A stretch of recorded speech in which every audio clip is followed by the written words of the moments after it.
네, 이슈앤피플 시간입니다. 오늘은 용인대 중국학과 박승찬 교수와 함께 중국의 경제와 정책에 대한 이야기 자세히 나눠보도록 하겠습니다. 교수님 어서 오십시오. 반갑습니다. 네.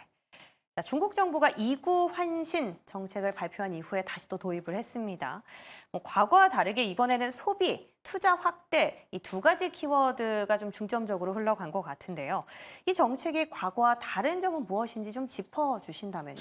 이구 한신 정책 들어보셨습니까? 네. 이게 이제 많은 옛구 시청자분들께서도 야 이거 들어봤는데라고 생각하실 수는 있을 것 같습니다. 근데 좀 결이 다르다.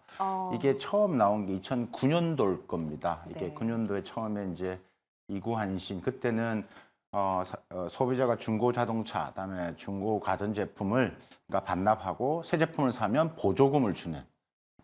그러니까 이런 게 이제 이구 한신이었기 때문에 그러니까 소비를 부양하기 위한 게 이구 한신이다. 구가 오래된 거, 신이 새 거니까. 근데 올해 이제 발표된 이구 한신이 좀 다르다라고 했던 게, 그러니까 예전에는 무조건 그냥 그러니까 자동차 사면 보조금 주고 가전제품 사면 보조금 주는데 이번에는 뭐 특징이 한 두 가지로 정리할 수 있을 것 같은데 첫 번째는 가전도 그냥 가전이 아니라 좀 친환경, 스마트, 그다음에 뭐 정보와 기능이 탑재되어 있는 이런 좀 첨단 가전 위주로 이제 보조금을 좀 주는 형태. 네. 그다음에 자동차도 전기차 부분들 이게 더 좀 범위가 넓어졌다라는 거고 또 하나는 부동산도 그러니까 두꺼봐 헌집 줄게 새집 다오처럼 그처럼 이제 부동산도 이구한신 정책이 들어왔다. 그래서 그만큼 이구한신 정책이 좀 더 폭넓게 확대됐다. 그래서 올해 중국 경제를 이해할 때 키워드 관통하는 게 하나가 바로 이구한신이라고 보시면 된다라고 말씀드릴 수 있겠습니다. 그러니까 지금 결국에 이구 환신 정책뿐만이 아니라 정부 차원에서 소비 진작을 위해서 여러 가지 노력들을 하고 있는 것 같습니다. 네. 뭐 소비 쿠폰도 지급한다는 내용도 있고요. 근데 이번에 교수님 또 중국에 직접 네. 다녀오셨다고 하는데 네. 어떻습니까? 중국 내수 소비 좀 회복될 조짐을 보이고 있던가요? 일단은 이렇게 보시면 되겠습니다. 그러니까 우리가 수출, 투자, 소비 있지 않습니까? 있는데 지금 수출이 힘들다라는 거죠. 지금 우리가 최근에도 지금 미국이 지금 전기차, 배터리, 태양광 지금 또 이제 고관세 지금 부과한다고 나왔기 때문에 중국의 수출이 매우 험난한 여정이 지금 기다리고 있다. 때문에 지금 중국 정부의 생각은 결국은 투자, 소비 요 두 개 나눠진다. 그래서 이제 소비가 아까 말씀드렸다시피 핵심이 이구한신이다라고 말씀드릴 수 있을 것 같고 이번에 노동절 소비도 있고 제가 이제 또 중국 현지를 가봐서 느낀 점 부분들은 일단 서비스 소비는 계속 올라오는데 이제 내구 소비재 우리가 이제 이 낙수 효과가 큰 자동차, 가전, 그다음에 뭐 가구 이런 부분의 소비가 잘 안 됐거든요. 그래서 이구한신 전략을 이번에 본격적으로 드라이브를 건 거다라고 보시면 될 것 같은데 데이터를 좀 보시면 나름의 소비가 조금은 회복되는 것 같습니다. 지난 5월 1일 노동절 보면 한 2억 9,500만 명이 국내 뭐 국외 여행을 갔습니다. 엄청 많이 갔죠. 이게 전년 대비 한 7.6% 증가를 했고 코로나 있기 전 대비해도 한 28% 이상 증가했거든요. 그러니까 돈도 소비도 얼마 정도 썼느냐라고 봤을 때 우리 돈으로 한 31조 5천억 정도로 썼고 한 이번에 이 연휴 기간에 한 5일 정도 되는데 한 3,800만 명이 극장을 가서 영화를 봤고 그 박스 오피스 규모가 한 2,880억 정도. 이야. 근데 이걸 했는데 그래도 네.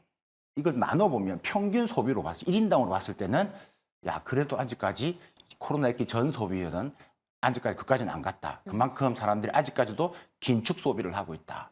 그렇기 때문에 이게 지금 현장에서 느꼈던 부분들이고 중국 정부가 이걸 알기 때문에 자꾸 이제 소비 쿠폰 그다음에 있는 정책을 제공하는 거죠. 소비 쿠폰 같은 경우도 지방마다 다릅니다. 예를 들면 짱수성 같은 경우, 네. 짱수성 같은 경우는 올해 한 해 이구한신 비용으로 정책금 얼마를 책정을 했냐면 한 13조 2,500억 정도.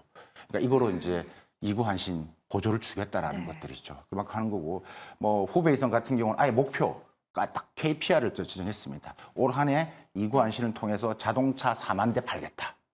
가전 100만 대 팔겠다. 이런 구체적인 KPI까지도 제공하고 있다라는 겁니다. 그러니까 정말 여러 가지로 노력을 하고 있는데요. 그만큼 예전만큼은 못하지만 그래도 어느 정도 좀 올라오고 있다라는 데 고무적인 효과가 있다라고 네. 생각을 할 수 있을 것 같습니다. 근데 저는 궁금한 게 이 투자 확대라는 키워드인 것 같아요. 이 투자 확대를 넣은 이유가 사실상 세간에서는 이 제조업에서는 미중간 좀 우위를 점하려는 속내가 있다라고 해석하시는 분들도 있던데 네. 어떻게 보십니까? 그런데 결이 다른 이야기고 미중 간에 있는 기술 패권이나 이런 전략 경쟁에서는 중국 정부가 계속 첨단 산업을 육성을 하고 있고 뭐 반도체나 AI나 양자 정보 기술에서 하고 있습니다.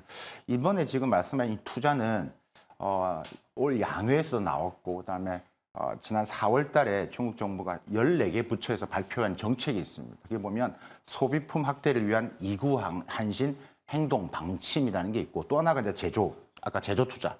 그건데 이 제조 투자는 결국 설비 투자를 이야기를 하는 겁니다. 그러니까 설비를 업그레이드 시켜라는 거죠.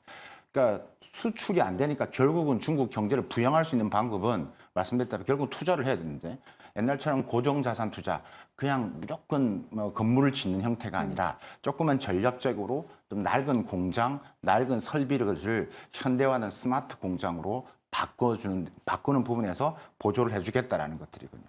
그래서 이제 그렇게 된다면 아까 말씀하셨다시피 점점 스마트 이 제조 라인이 생기기 때문에 과거에 아는 순수하게 우리가 단순 노동 제조, 집약적인 산업하고는 조금 다르다. 그렇기 때문에 지금 이런 뭐 이 설비 투자를 통해서 아마도 중국 정부가 기업들을 조금 더 이제 업그레이드 시켜서 생산도 이제 저렴한 제품이 아니라 좀 고부가 가치 제품으로 이제 바꾸려는 이 중국의 하나의 좀 장기적인 중장기적인 전략이기도 하고 또 그걸 통해 또 이 투자가 이루어지기 때문에 결국은 또 경제를 부양하는 효과가 있는 것들이죠.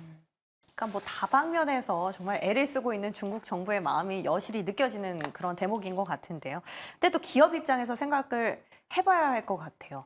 대다수의 기업은 이런 입장을 좀 따르기는 어렵다라는 이유가 보니까 설비 갱신을 위한 투자금 자체가 만만치 않지 않습니까? 그렇죠.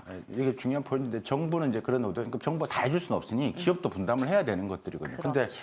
지금 내가 지금 힘든데 지금 그 정도 준다고 해서 설비 투자 금액이 예를 들어 우리가 한 1억이 든다라면 정부에서 뭐 2, 3천만 원 해주고 나머지는 부담하라. 그럼 지금 기업이 안 좋은데 하기는 부담스럽지 않습니까?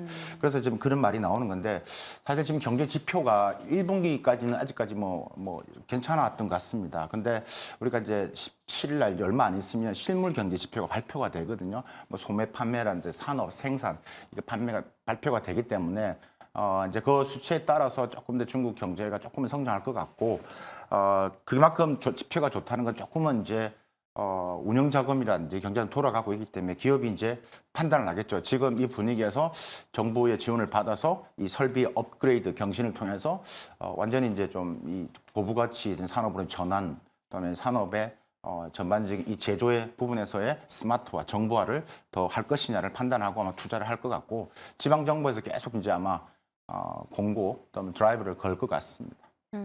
네, 좋습니다. 자, 오늘 이슈앤피플 우리 박승찬 교수님과 함께 중국의 경제에 대해서 보다 상세히 이야기 나눠봤습니다. 오늘 도움 말씀 고맙습니다. 감사합니다.